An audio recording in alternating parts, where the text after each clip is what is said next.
Pas de victoire cette saison contre Reims.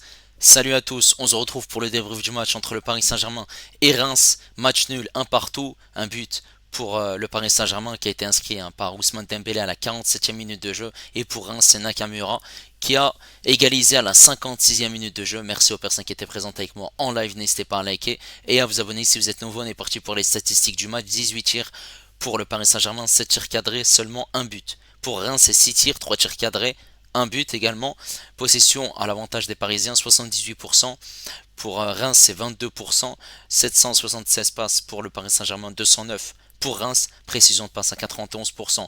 Pour le Paris Saint-Germain, 69 pour Reims, 13 fautes pour les deux équipes, 2 cartons jaunes également pour les deux équipes, 3 heures de jeu pour Reims, 8 corners parisiens et 1 pour Reims. Et là on est parti en image pour les deux buts du match. Après cette victoire contre Manchester City, 4 buts à 2, voilà, Luis Enrique a fait tourner son effectif. Hakimi et Marquinhos ne sont pas sur la feuille de match, mais ils seront bien présents mercredi contre Stuttgart. Donnarumma est bien titulaire. À droite, on a Zaire Emery. Ensuite, en charnière centrale, on a Hernandez et Beraldo, pas de jouer sur le banc. À gauche, on a Nuno Mendes. Au milieu de terrain, on a ni Vitinha ni João Neves. Fabien Ruiz qui est en sentinelle accompagné de Lee et Doué. Doué au milieu de terrain, Lee qu'on demandait au milieu de terrain, il est titulaire. En attaque, on a Ramos en 9, Dembélé à droite et la première de Kvaratskhelia, Barcola qui est sur le banc. Pour cette équipe de Reims, voilà, ici on montre un 4-3-3 mais c'est plutôt une défense à 5 hein, derrière, clairement, alors que d'habitude, ils jouent en 4-2-3-1. C'est les Parisiens qui vont réussir à marquer ce premier but. On voit ici clairement Kvaratskhelia qui est là et qui va accélérer. Il va éliminer deux joueurs rémois. Il va passer entre eux deux. Et ensuite, il va pouvoir ici servir Désiré Doué. Désiré Doué qui va être servi dans le bon timing. Doué qui va rapidement remettre cette passe pour Kvaratskhelia. Kvaratskhelia qui voit Dembélé qui est dans la surface de réparation et il va lui faire la passe également dans la bonne zone. Il est servi, frappe sans contrôle. Le gardien est surpris, ça fait but et ça fait 1-0 pour le Paris Saint-Germain. La joie des Parisiens autour de Dembélé. Sauf que le score ne va pas rester très longtemps en faveur des Parisiens puisque cette équipe de Reims à la 55e minute de jeu et bah, grâce à son gardien Diouf, va faire une très belle relance et il va mettre cette passe pour un joueur rémois ici qui va accélérer, mettre cette passe dans la profondeur pour Ito. Ito qui va rentrer dans cette surface de réparation qui est ici voilà pressé par Zaire Emery qui a du mal clairement à défendre, c'est pas un latéral droit et c'est pas un défenseur. Ito fait cette passe pour Munetsi, Munetsi la déviation pour Nakamura, Nakamura qui a juste à tirer et à tromper Donnarumma. Cette équipe rémoise a été très bonne aujourd'hui et le Paris Saint-Germain qui est tenu en échec malheureusement. Alors par rapport à la physionomie de cette rencontre, eh ben, on a une équipe du Paris Saint-Germain qui domine clairement, qui a des occasions en première mi-temps avec Ramos, avec Dembélé, des frappes en dehors de la surface de réparation, des frappes dans la surface de réparation. On voit une équipe rémoise qui recule, qui recule, qui recule, et une équipe du Paris Saint-Germain qui attaque, qui essaye de trouver des solutions, qui essaie de partir à gauche, partir à droite, de contourner le bloc. On voit une équipe de Reims qui a une très bonne défense, hein, qui densifie forcément le milieu de terrain et qui essaye voilà, de bien défendre. Et on a une équipe du Paris Saint-Germain qui essaye de écarter pour essayer de trouver une solution. Ils n'ont pas réussi à le faire en première mi-temps, malgré ces occasions qu'il y a eu. Hein. Et on a eu 9, 3 tirs cadrés, résultat 18 tirs, 7 tirs cadrés. Donc ça veut dire qu'en deuxième mi-temps, il y a eu 9 tirs, 4 tirs cadrés. Hein. Bon, 9 tirs en première mi-temps, 3 tirs cadrés, 9 tirs en deuxième mi-temps, 4 tirs cadrés.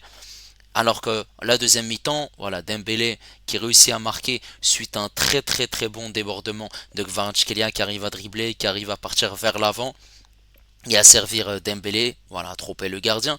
Ensuite, on a cette équipe rémoise qui a réussi rapidement, voilà, suite à cette relance du gardien. Ensuite, en 4 passes, puis il y a cette frappe de Nakamura à voilà, tromper cette défense parisienne et à tromper Donnarumma, ce qui fait un partout. Et ensuite, cette équipe parisienne a essayé, avec les multiples changements qui ont été effectués par Luis Enrique, a essayé de marquer ce deuxième but.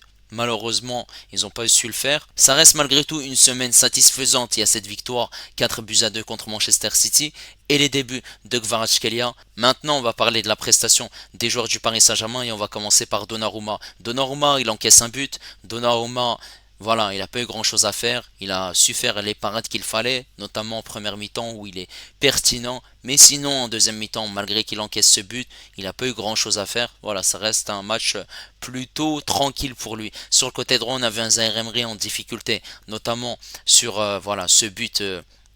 On voit clairement que Ito arrive à faire des différences sur ce côté droit et c'est normal. Zaïre Emery est mis en difficulté et a du mal.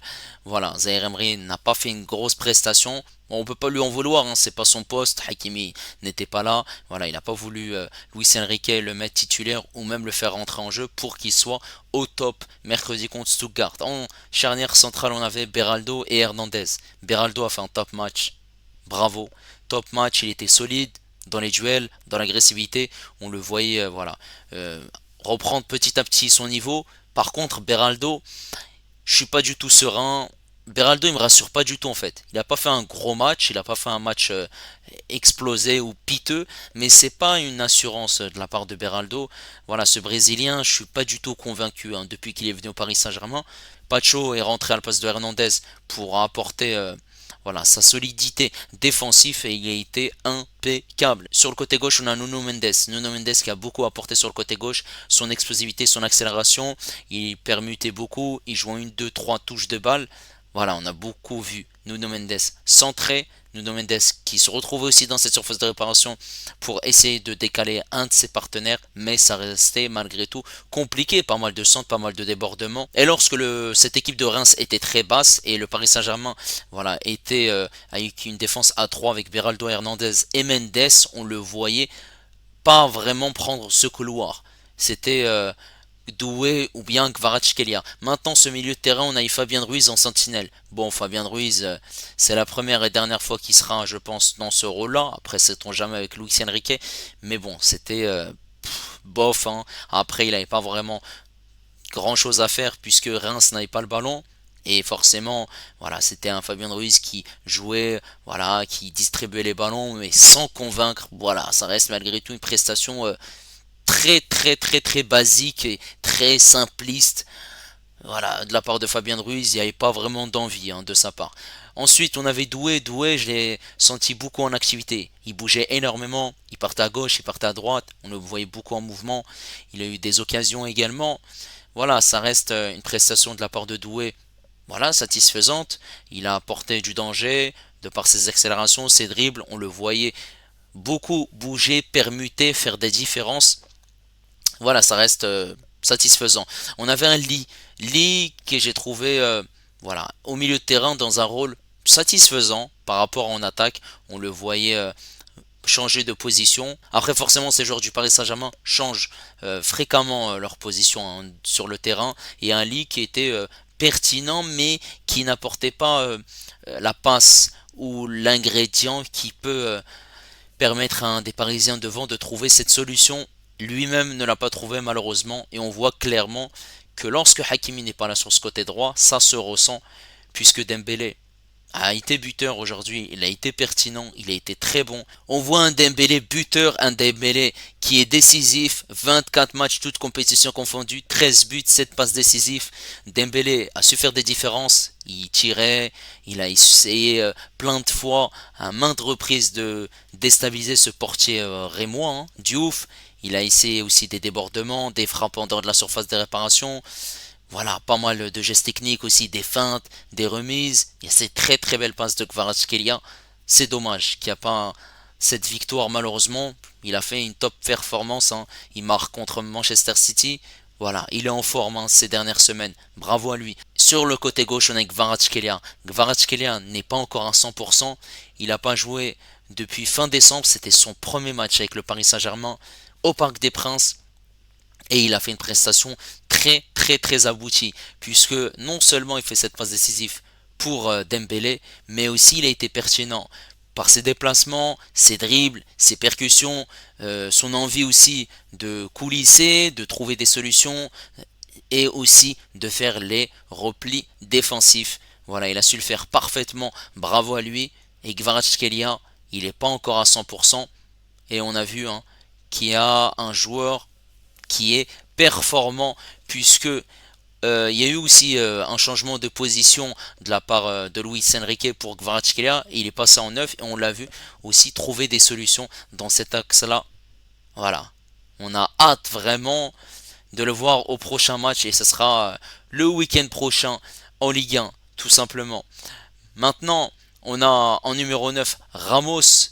Ramos qui a eu des occasions. Ramos, il y a cette tête loupée, il y a cette occasion dans cette surface de réparation loupée. Il y a aussi cette occasion où Dembélé fait le pressing.